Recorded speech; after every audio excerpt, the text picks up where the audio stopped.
हक की आवाज़ न्यूज़ चैनल में आपનું સ્વાગત છે। श्री आश्रय education and charitable trust Vadodara द्वारा चालू वर्ष 2026 में उत्तीर्ण थયેલ तेजस्वी तालावનો સન્માન કાર્યક્રમ તારીખ 7/6/24 ને રવિવારના રોજ doctor Baba Saheb Ambedkar hall racecourse circle પાસે અલકાપુરી વડોદરા ખાતે યોજવામાં આવ્યું હતું, જેમાં મુખ્ય અતિથિ શ્રી કે.પી. વાઘેલામાં ટ્રાવેલ્સ અતિથિ વિશેષ વડોદરાના શહેર પ્રથમ नागरिक mayor Shri Gitaben Makwana, Laxmipura police station PI Gayatriben Rajput, Shri Vinod Chandra Pujari तथा मारुति मंदिर प्रमुख एवं दानवीर श्री भाग्यभाई जय रणछोड खास उपस्थित रहा था।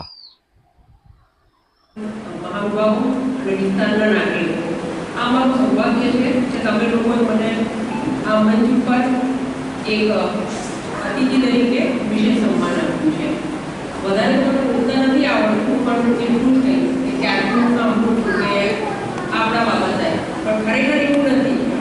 બાબા સાહેબે માત્ર એક સમાજ માટે કામ નથી કર્યું, એક મહિલા તરીકે અમને ખબર છે કે અમારે કેટલું સંઘર્ષ કરવો પડે છે।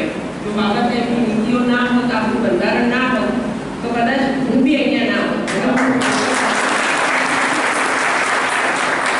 એટલે અમને ખબર છે કે એ હસ્તી શું હતી, તો એ કાયમ એક સમાજના નહીં રહે, એ કાયમ બધાના રહે। ત્યાં દેશના તમામ નાગરિકોના મહિલાઓ માટે એમણે ઘણું બધું કર્યું છે, આપણા સમાજ માટે તો કર્યું છે, પણ જે મહિલાઓ માટે કર્યું છે એ કદાચ આપણા સમાજ કરતાં બી વિશેષ એમણે કર્યું છે।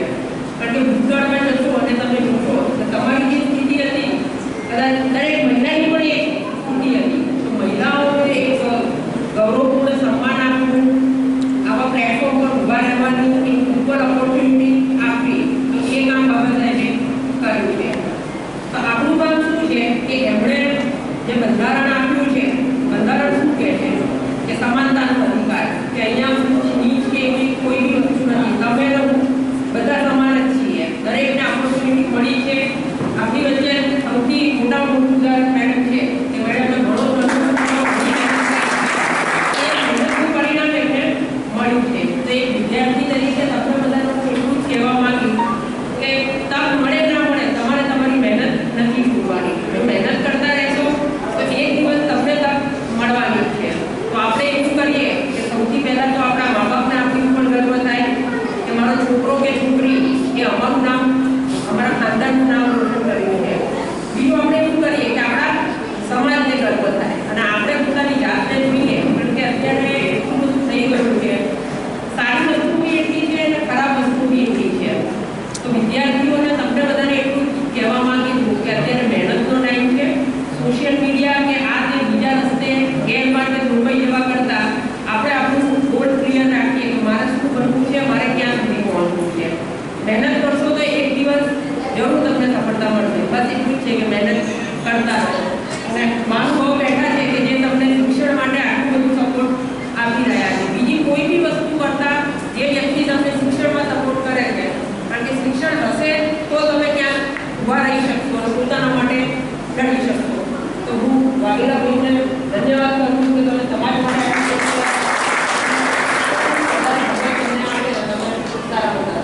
ધન્યવાદ।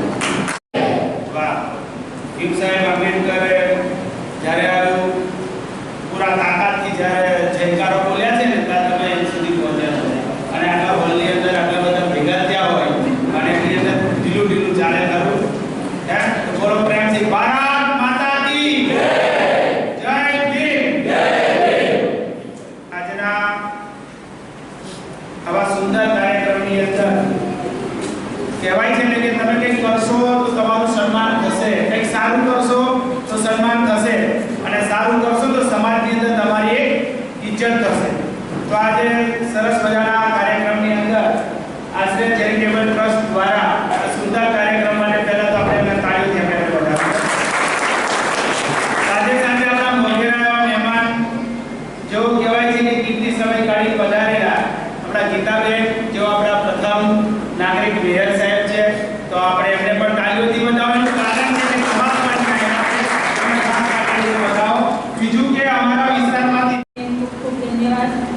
અને જે કાર્યક્રમ રાખેલો છે તેજસ્વી તારલાઓનો, જે એ લોકોને પ્રોત્સાહન માટે કે શિક્ષણની કિંમત કેટલી છે તો એ શિક્ષણની કિંમત તો આપણે ડૉક્ટર બાબા સાહેબ આંબેડકર ભીમરાવને જોઈને જ આપણે એનો અંદાજો લગાવી દેવો જોઈએ એની કેટલી કિંમત છે. એ કલમની તાકાત, જે કલમની તાકાત છે એમે જે સંવિધાન લખ્યું, જે કાયદો બનાવ્યો છે, એના કાયદાથી જ આપણો આખો દેશ ચાલે છે. સંવિધાન પર આપણો દેશ ચાલી રહ્યો છે. એટલે તો પહેલાં તો ડૉક્ટર ભીમરાવ આંબેડકરને ખૂબ ખૂબ વંદન આપણે કરીએ કે એમનાથી તકી આપણે આગળ છીએ. એમનો એક સૂત્ર હતું કે સંઘર્ષ કરો, શિક્ષિત બનો, સંગઠન કરો અને સંઘર્ષ કરો. એ વિચારો અને એમને જે એમનો સિદ્ધાંત છે, એ સિદ્ધાંતના જો આપણે પકડી રાખીએ અને એ તરફ આપણે આગળ વધીએ તો ખરેખર આપણે એમના વિચારોને ગ્રહણ કર્યું એવું કહેવાશે કે આપણે એમના વિચારોને અમલ કરે છે, એમનું ગ્રહણ કરે છે. એમને જે સંઘર્ષ કર્યો છે, એમ જે શિક્ષિત બને છે, આપણે પણ એમના વિચારોને ગ્રહણ કરવું જોઈએ અને આપણે આગળ વધવું જોઈએ. તો દરેક ને મારી અપીલ છે કે ભલે ઓછું જમજો, ઓછી ફેસિલિટી લેજો, પણ શિક્ષણ ના છૂટતા. શિક્ષણ પહેલાં